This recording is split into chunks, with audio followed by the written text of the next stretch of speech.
Hello and welcome to SK to the Point, where I break down the most complex geopolitical issues in a clear and straightforward manner. At least I try to. Today we are going to explore Hezbollah's involvement in the Middle East, with all that's happening in Lebanon and Beirut, and with Israel's advances and the assassination of Hassan Nasrallah. I think it's very important to look at Hezbollah, or rather, at least try to look at Hezbollah from a very balanced point of view. So we will be addressing the most important questions. So how does a balanced point of view on Hezbollah sound like? And are they good or detrimental for the peace of Middle East? Let's have a look. I think to understand Hezbollah as a group, it's critical to look at their involvement in two specific instances. One would be their involvement within the Lebanese ecosystem, and the second would be their support to the Assad regime and how they played a very important part during the Syrian Civil War. Now, let me tell you, these are highly charged topics that have shaped the political and the conflict-based ecosystem of Middle East. So we'll dive into these issues with a detailed, nuanced perspective. So if we were to look at Hezbollah as a group, let's take a brief look at their history. Hezbollah is basically a powerful Shiite Muslim group formed in Lebanon in the 1980s with a very strong support from Iran. And Hezbollah as a group has historically been seen as a resistance force fighting Israel and its advances, especially in the southern Lebanon part. But its role has definitely evolved, and by the time of the Syrian Civil War, which broke out in 2011, Hezbollah had gone way past the Lebanese borders and had actually aligned itself with the regime of Bashar al-Assad. This move transformed Hezbollah from a regional player into a key actor in a highly complicated international conflict. But why did Hezbollah side with Bashar al-Assad? It's a pretty straightforward answer. It was just Hezbollah's case of a simple strategic survival tactic. The fall of Assad would threaten the entire axis of resistance, which was made up of Iran, Syria, and the Hezbollah. So, what is this axis of resistance? It's simple. Hezbollah basically relies on Syria as a critical transit hub for weapons and financial support that it receives from Iran. The second most important factor for Hezbollah to side with the ruling Syrian dispensation and Assad is of sectarian dimension in nature. Assad was an Alawite, and what is an Alawite? It's basically an offshoot of the Shia Islam, Shia Muslim nature. And Assad was fighting primarily against the Sunni rebels in Syria. Initially, Hezbollah framed its intervention in the Syrian civil war as a duty to protect the Shia communities and their interests, including the religious shrines, in the border areas between Syria and Lebanon. But slowly, its military role expanded, and you will see why and how. In 2013, the Battle of Al-Qusar. Al-Qusar is a place in Syria, and I think this was one of the most important points of the conflict and also shows the vast influence and significance that the support of Hezbollah gave to the Assad regime. This was also considered as one of the turning points in the Syrian conflict. Al-Qusar is this place that is situated near the Lebanese border, and it was a very critical point of area which was used to maintain supply lines for the Assad regime. And it was the Hezbollah which led the charge to retake and reclaim this place from the Syrian rebels who had already captured it from the Assad's military factions.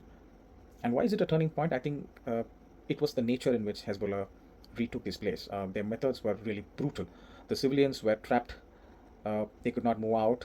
There was indiscriminate shelling that took place. It killed women, children, men, rebels, everyone put together. So it was not just about fending off the rebels, but there was a large collateral damage, and you can't even call it a collateral damage when thousands of civilians perished in this fighting.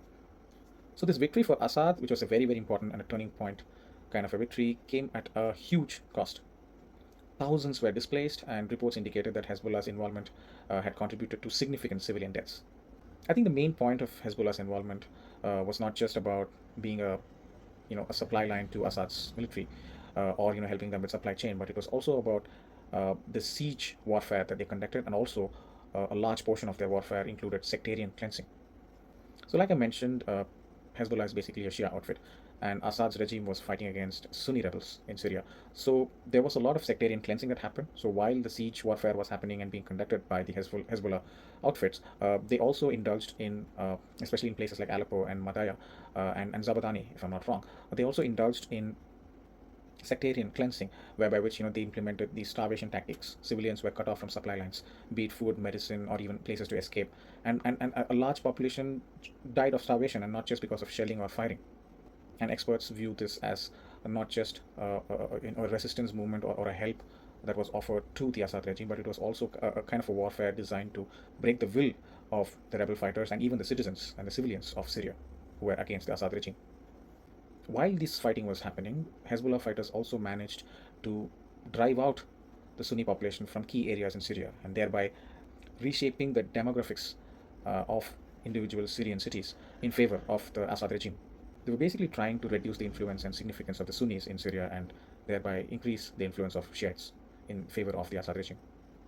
So, to summarize the role of Hezbollah in being involved in the siege warfare, is that they contributed directly or indirectly to thousands of deaths of Syrian civilians, including women and children. And they were all driven out of their homes.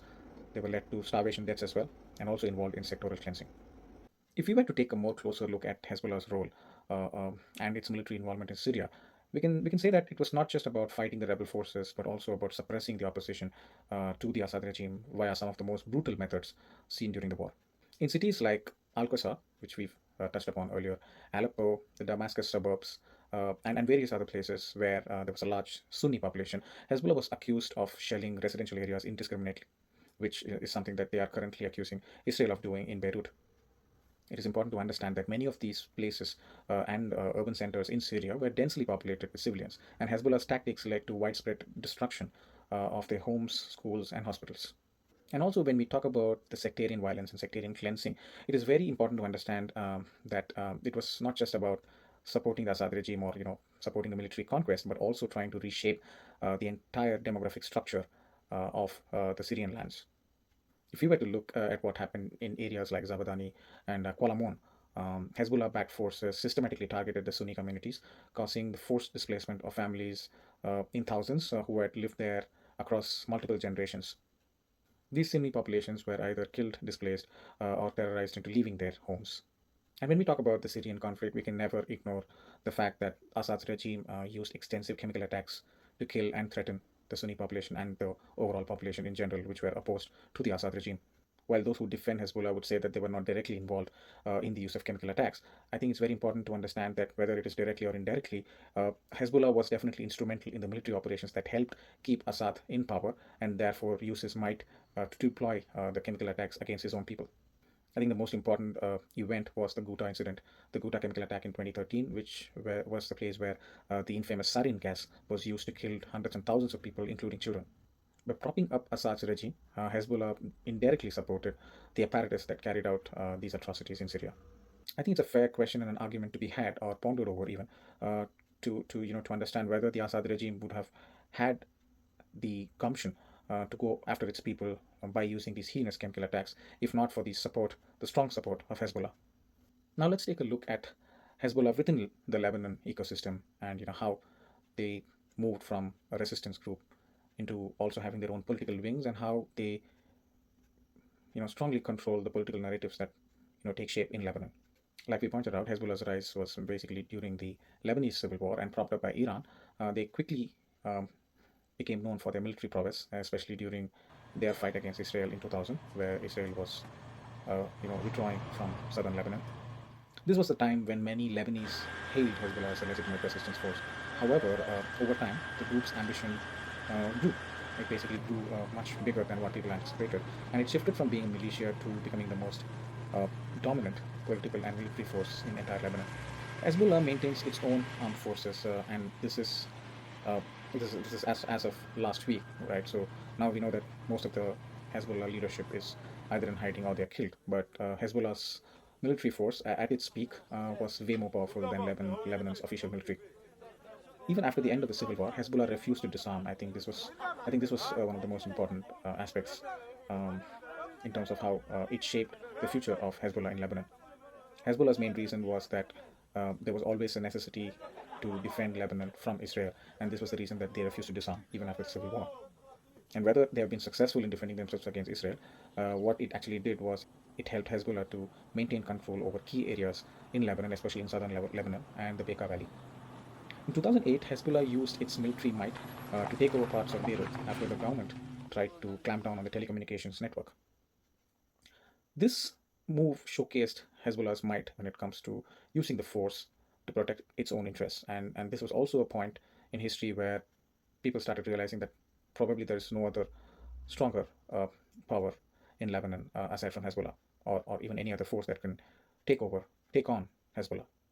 When we talk about Hezbollah, it's not just about their military force, their brute force, or their resistance fighters, but Hezbollah also has a lot to talk about in terms of its political outfits, in terms of its political expeditions in Lebanon. Hezbollah naturally thought it was better for it to also be involved uh, politically within the political ecosystem of Lebanon, and therefore it entered Lebanon's formal political process, holding seats in parliament and the cabinet. Over the years, with successful alliances with other political outfits, Hezbollah has always managed to gain significant influence in the Lebanese political spectrum. In fact, it's not surprising that Hezbollah's political bloc, in fact, has a veto over major government and political decisions, ensuring that the group remains a powerful player in Lebanese politics. Let's look at how Hezbollah has been controlling the economy in Lebanon and in terms of what it does to keep its organization alive economically in Lebanon. So, beyond military and political control, what Hezbollah also does is it operates a vast parallel economy. How does it do that? It basically engages in illicit activities such as smuggling, drug trafficking, etc., to fund its own operations in Lebanon and also fund its military force. When we talk about the Lebanese political ecosystem, I think the increased influence of Hezbollah has basically paralyzed Lebanon's political system. It often blocks political reforms, critical economic reforms, stalling progress on anti corruption activities, and also majorly contributing to the dysfunction of the Lebanese government. Historically speaking, when we touched upon Hezbollah's close ties to Iran and also its often criticized involvement in the Syrian Civil War, uh, all these factors put together have often isolated Lebanon from even its Gulf neighbors. For instance, Saudi Arabia and other Gulf states have often withdrawn financial support from Lebanon, leaving the country isolated and without crucial economic lifelines. I think when we talk about the economy of Lebanon, I think it's important to again go back to the point of the parallel economy that Hezbollah runs. Lebanon's economy is in free fall, basically, with skyrocketing inflation, uh, unemployment, poverty rates are high as well. While there are many factors at play, I think the most significant one is Hezbollah's unwillingness to support any kind of economic reforms, as it's already engaged in a parallel economy and also involved in illicit affairs leading to drug trafficking, smuggling, etc.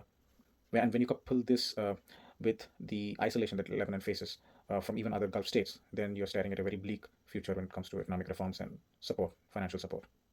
So let's come back to the question that we started this video with.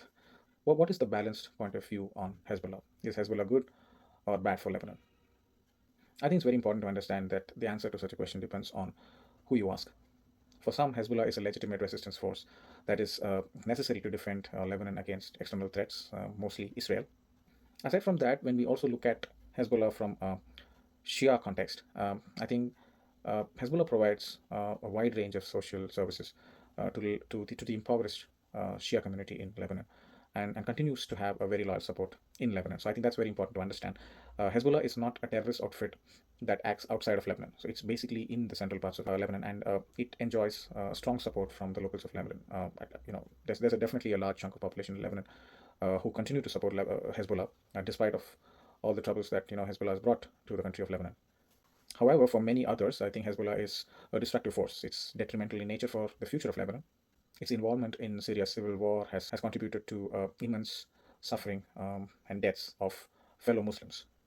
And when we talk about how Hezbollah uh, acts in the political ecosystem of Lebanon, I think it's very important to understand that it has caused a sense of political paralysis, economic collapse, and regional isolation. I think if you were to take a summarized view of Hezbollah, and if you were to summarize their journey in two lines, I think Hezbollah has evolved a lot, and it has evolved far beyond its original mandate of resistance, and has in turn become an oppressive force, one that holds Lebanon and its people hostage to its broader geopolitical ambitions. So Hezbollah has basically become this kind of a monster that it originally was formed to fight. And here, the monster I'm referring to is Israel. So Hezbollah wanted to basically fight a monster, and in turn, it became a monster of its own, to its own people. So I think the final summary of Hezbollah would be its evolution from a resistance group to a regional power broker. But with that evolution has come immense responsibility and consequences to the group, not only for Lebanon but also for the wider Middle East. I think it's important for people to understand what Hezbollah stands for, because World over, there are many people who are mourning the demise of their top leadership, and also for what Israel is doing in terms of going after the entire top leadership of Hezbollah. And more so in India, you have leaders like Mehbooba Mufti who are actually, paying their respects to the Hezbollah leadership, and also as an act of solidarity are, postponing their political campaigns because of what's transpired over the last few days. But I think it's important to also understand what Hezbollah has done to its fellow Muslims, because it was not just about going after Israel, which was their original mandate, but they became a power broker and thereby lost sight of what they were actually fighting for, and became a monster themselves. I hope you found this video insightful, and the reason I do these videos is not just to keep you informed of what's happening, but also to evoke a general interest in you to go far deeper into these topics.